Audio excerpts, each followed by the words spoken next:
Salut tout le monde et bienvenue dans les...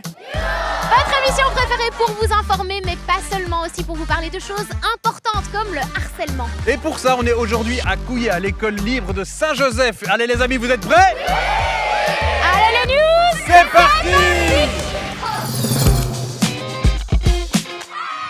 Hope 2025, c'est parti. L'action de sensibilisation contre le harcèlement et le cyberharcèlement à l'école se déroule en ce moment dans des centaines d'écoles de Fédération Wallonie-Bruxelles. Pour rappel, Hope, ça vient de ça. Harcèlement! On s'y oppose! Et on en parle. Ensemble! Exactement. Et on veut lui dire ça! Et dans cette école, on a très bien compris ça.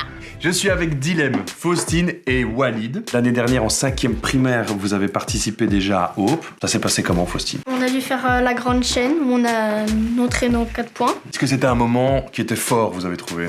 Ouais, c'était sympa à faire.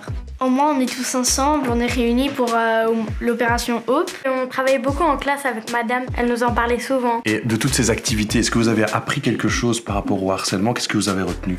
Déjà, si on voit de l'harcèlement, faut pas être que des témoins, faut agir, pas le laisser faire parce que c'est pas gentil. Au moins, ceux qui avaient l'intention d'harceler, ils ont compris qu'il fallait pas le faire. Ils ont réalisé qu'on voulait arrêter le harcèlement et qu'on voulait être libre. Et que même si on est pas bien, on doit s'aider mutuellement. Ça me convient très très très bien. Faustine, tu dirais quoi? Qu'il y a vraiment eu Un déclic dans leur cerveau, oui. un déclic chez tout le monde en même temps. Maintenant, on est avec Dina, Amira et Nathanaël. Vous avez aussi fait Hope l'année dernière. Pourquoi c'est important pour vous, Hope? Pourquoi c'est important de continuer cette opération? Avec Hope, il y a des personnes qui reprennent confiance parce qu'avant, ils n'étaient pas sûrs d'eux. Il y a des personnes qui peuvent se moquer d'eux. Mais Hope, maintenant, il est venu. Il commence à bien expliquer ce qui se passe. Il y a des personnes qui vont arrêter grâce à ça. Maintenant, on peut avoir confiance en soi. Mais maintenant, il y a moins de personnes qui se font harceler. Par exemple, quand on est témoin, normalement il faut agir, mais il y en a, ils restaient les bras croisés parce qu'ils avaient peur de la personne qui harcelait et après ils avaient peur de se faire harceler. Mais moi, par exemple, quand je me suis fait harceler, je l'ai tout de suite dit à mes parents, on en a parlé et après ils ont été le dire et on en a parlé tous ensemble et ça s'est réglé.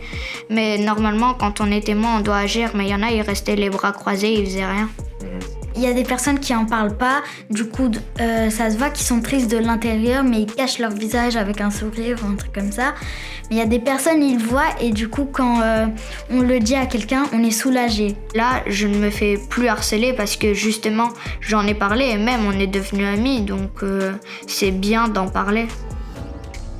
Et oui, les témoins ont un super pouvoir, ils peuvent agir. Si vous êtes témoin d'une situation de harcèlement, vous pouvez intervenir et défendre la personne visée. Bien sûr, votre sécurité compte aussi, ce n'est pas toujours facile d'intervenir. Vous auriez peut-être peur de devenir la cible à votre tour, mais il y a quand même quelque chose à faire. Parlez à la cible du harcèlement, peut-être plus tard, pour lui demander comment elle se sent par exemple.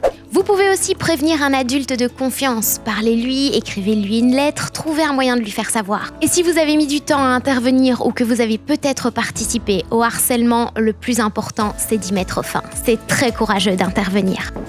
Farita, t'es prof de religion ici des élèves. Hope, c'est une action qui te tient à cœur. Est-ce que tu peux m'expliquer pourquoi tu as autant investi? Quand moi j'avais 12 ans, j'ai subi le harcèlement à l'école. Ça a duré 1 an. Et puis un jour, j'ai décidé d'en parler parce que j'en avais assez.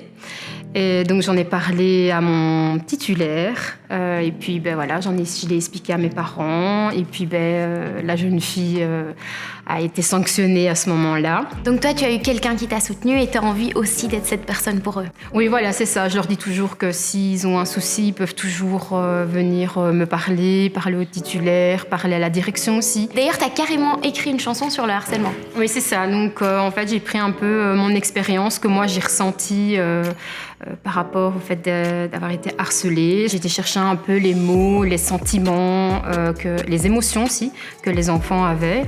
Et puis, comme je suis pas musicienne, j'ai utilisé une application qui m'a permis d'avoir la musique et un support musical. Ces mots-là, ils laissent des traces bien plus lourdes qu'une menace. Si seulement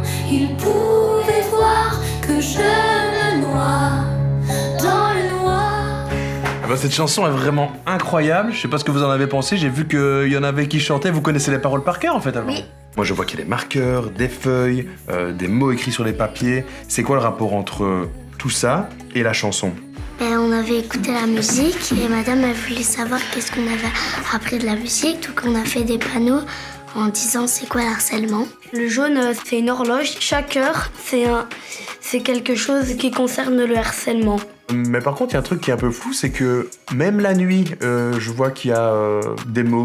On peut faire des rêves des harceleurs qui nous harcèlent. On comprend bien avec ton panneau que le harcèlement, en fait, ça ne s'arrête jamais, c'est toute la journée.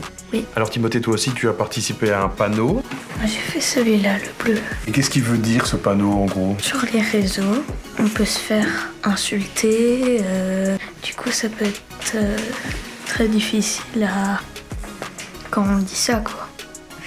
Je suis maintenant avec Egine, Wassila et Théo. Et avec vous, les amis, j'aimerais bien qu'on reparle de ces super beaux panneaux. À quoi est-ce qu'ils vont bien pouvoir servir dans la classe au quotidien? À pas harceler les gens, pas les insulter, pas se moquer d'eux. Donc en fait, ces panneaux, ils vont fonctionner un peu comme des boucliers magiques, c'est ça? Oui. On regarde et on se dit on arrête le harcèlement. Si on fait pas exprès de harceler les gens, on va savoir. Moi, je pense que ça pourrait aider peut-être comment je pourrais aider cette victime, comment le soutenir, comment l'aider dans cette période. Comment lui venir en aide? Oui. On l'a compris, Hope, c'est parti et on a besoin de vous pour montrer qu'on se mobilise, notamment en respectant ces 4 engagements. Harceler, C'est pas ok. Ose en parler, je t'écouterai. prends-les devants. Ensemble, nous pouvons dire... Hope, c'est une action collective, alors parlez-en en classe. Dessinez les 4 points Hope sur votre main Signez la charte contre le harcèlement. et participez à la plus grande chaîne de l'espoir. Ouais! Et voilà l'émission spéciale Hope, c'est fini pour aujourd'hui. Merci aux élèves de l'école livre Saint-Joseph de Couillet pour leur accueil, vous avez été super. On se retrouve mercredi 12 novembre pour une dernière émission spéciale et en attendant, la grande émission de clôture de l'action le 15 novembre. On a hâte d'y être avec vous et d'ici là, rendez-vous demain à 18h20 sur Ovio Kids TV pour votre émission préférée. Les news!